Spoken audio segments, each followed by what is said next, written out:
Okay, to write your own music compositions, you really need to know about a bunch of key things. One is writing a melody, another is writing rhythms, or picking your rhythms, and another is picking your chords. Well, today, this is the first part in our new composition series.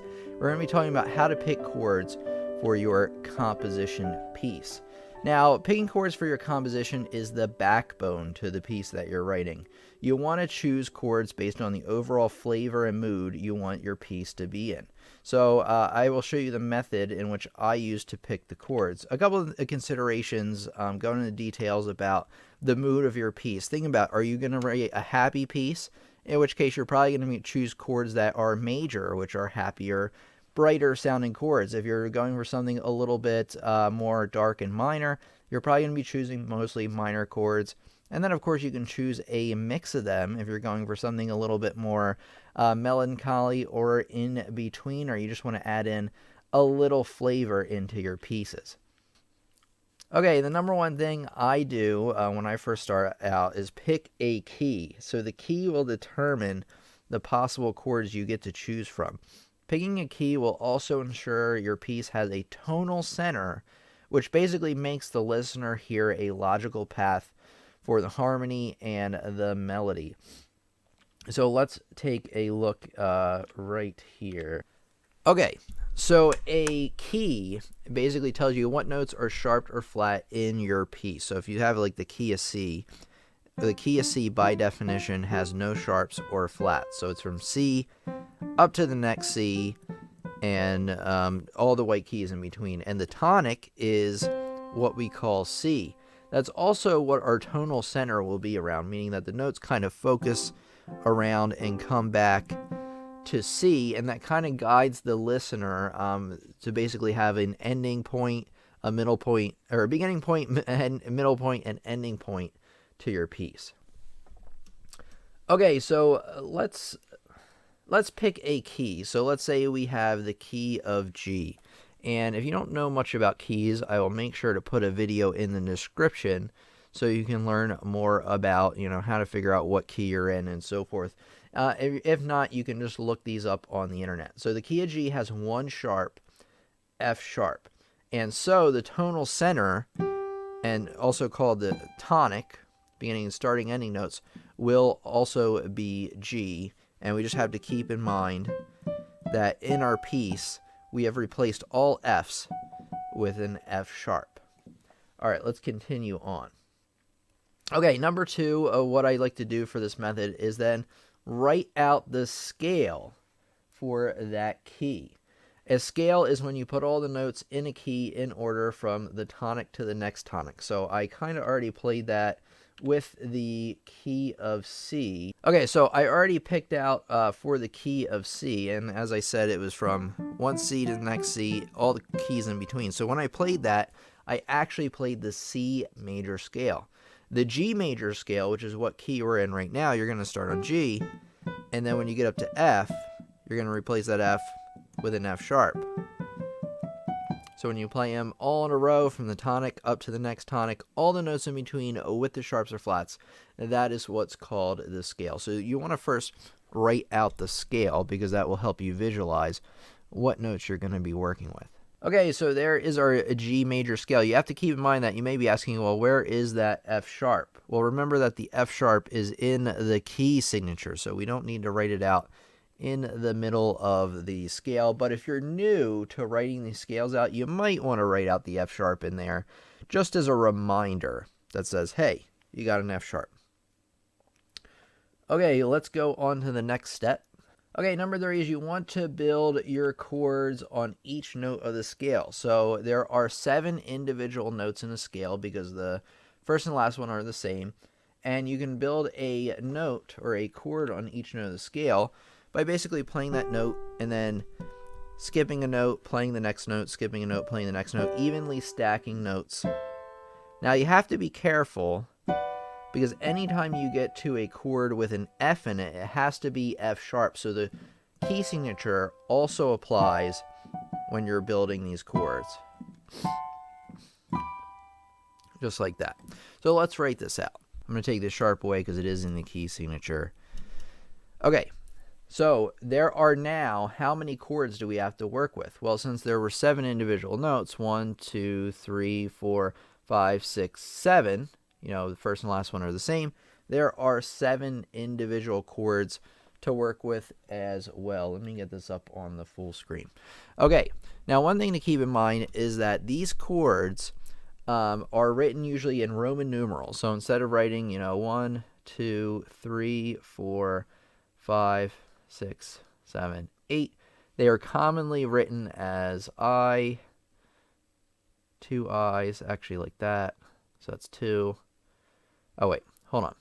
And by the way, also, if the Roman numeral is uppercase, it's a major chord. If it's lowercase, it's a minor. And the next to last chord is a diminished, which we'll talk about in a second. Okay, so like I said, the uppercase chords are major, lowercase chords are minor. So now the thing about that is when you play these chords up to scale, no matter what major key you're in, now it's a little bit different from minor key, the number 1 chord is always major. The number 2 chord is always minor. Then 3 chord is minor. 4 chord is major, 5 chord is major, 6 chord is minor, the 7th chord is always diminished in a major key, and then back to the first chord. So the next step of this whole thing is to come up with a chord progression, which is a combination of these chords that's used repeated throughout the song. Okay, number 4 is create your chord progression. And like I mentioned, this involves taking the chords we just wrote down. That's why we wrote down the scale. That's why we wrote down the chords, is because this is the pool of chords that we're actually going to be using in our piece. And a chord progression is literally kind of mixing up the patterns and picking a progression of our own. So for instance, instead of just going up the scale here and playing these chords in order,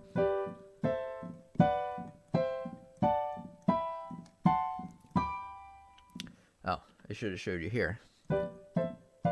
Oops. Like that, we're going to be playing them in different orders to kind of make our progression for the song. Again, in terms of what chords you're going to choose for this progression, you are going to be picking, depending on which one, a major chord or minor chord, depending on the overall sound you want to go for in your piece. So like say you want to go for a number 1 and then maybe number 2 and then maybe 4 and then back to 1.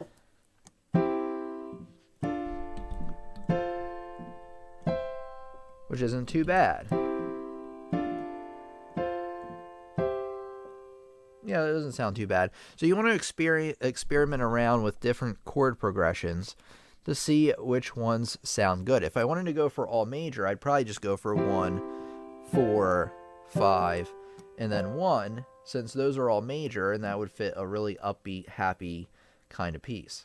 Okay, some chord progressions that I recommend that are all within the key. We're going to talk about chords that fit outside of the key in a minute. The first one is the 1-4-5-1 progression, which I just played for you.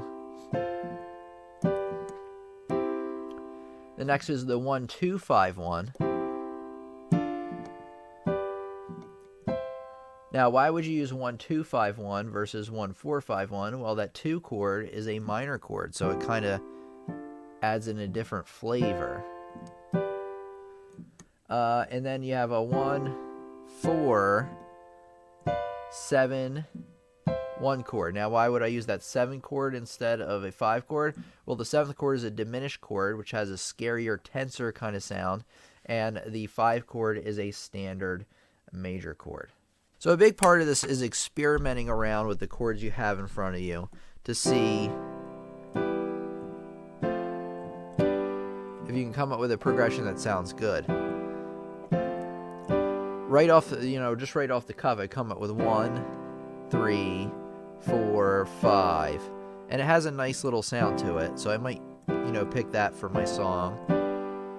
Say I wanted more minor in there, maybe I do like 1, 2, 3, and then 6. So you're starting out with a major chord and then going with all minor. If I wanted to really write something that sounded minor, I'd probably write you know, in a minor key, which would make the one chords minor. But we're going to talk about that a little bit later. One thing I want to add in is what we call non-diatonic chords. So these are chords that are not in the key. They're not part of the select chords that we have written. However, if you add these in your piece, they give a little bit of flavor. So the first one I want to talk about is the major 2 chord, although you really should be calling it a 5/5 chord, which I'm not going to talk about why it's called that. But basically what you do is you go up to the 2 chord, and you make it a major chord instead of a minor chord. Just like that. It just adds a little bit of flavor. And actually, in our case, it would be right here. So the 2 chord would be the A major. Just like that. Okay, and then another one is the flat 3. So you go up to the 3rd note, you flat it, and you build a major chord off of that. So something like, just like that. That had kind of a hard rock kind of sound to it. I like that one. Another one is the flat 6, where you go up 6 notes in the scale, you flat it, you build a major chord on it. So maybe like, oh, I really like that one. That one has a cool sound to it. So you can use these chords to add more flavor. And then you have the flat 7 chord, where you go up to the 7th note, which in this case would be F sharp. You flat it to F, and you build a major chord on it. So just like that. So I added that into my chord progression.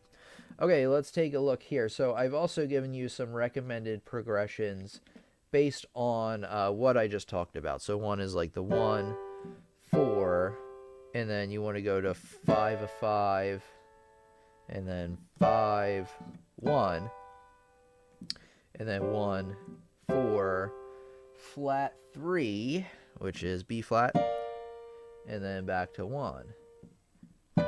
Now, you don't always have to go back to 1. You can actually change up these numbers as you see fit. These are just some recommendations that I've given you. And one thing you should take note of is that you can replace in any progression a 4 chord with a 2 chord. You can actually also replace 5 with a 7th chord. You can replace any 2 chords, especially if they have 2 common tones, 2 notes in common. So my 2 chord in G major is an A minor, A, C, E. My 4 chord is a C major chord, C, E, and G. Well, they have an overlap of 2 notes, C and E. So I can switch out the C chord for an A minor anytime I want, depending on what I want. Now, why would I do that? Well, say I want a minor chord in there just to suit the flavor of the piece. So that's one thing I'm trying to drive home with you, is that you're going to want to pick your chords based on how you want your song to sound. And actually, I want to tell you right now, a great way to come up with chord progressions, not only just writing them in front of you, is to experiment around with them and see what sounds good to you. Okay, so now we're going to come up with a chord progression that we are going to use in the next part of this series. The next part of the series is we're going to come up with a rhythm based on what style of music we want to write, because the rhythm kind of tells you what style, whether you want to do bebop or, funk or whatever kind of piece you want to write. So let's come up with a chord progression together. So since we're going to pick the key of G, the key that we were talking about. So I'm going to go with 1. You can never, if you're actually new to composition, always start with chord number 1.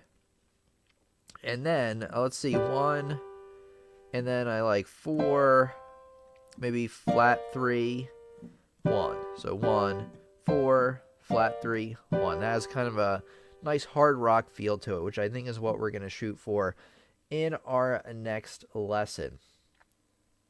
Okay, so let me know any questions you have about writing your own chord progressions in the comments. Look forward to the number 2 video in this new series of composition. We're going to be talking about rhythm next time, and as soon as that lesson is ready, I'm going to post it in the description and around, on the screen.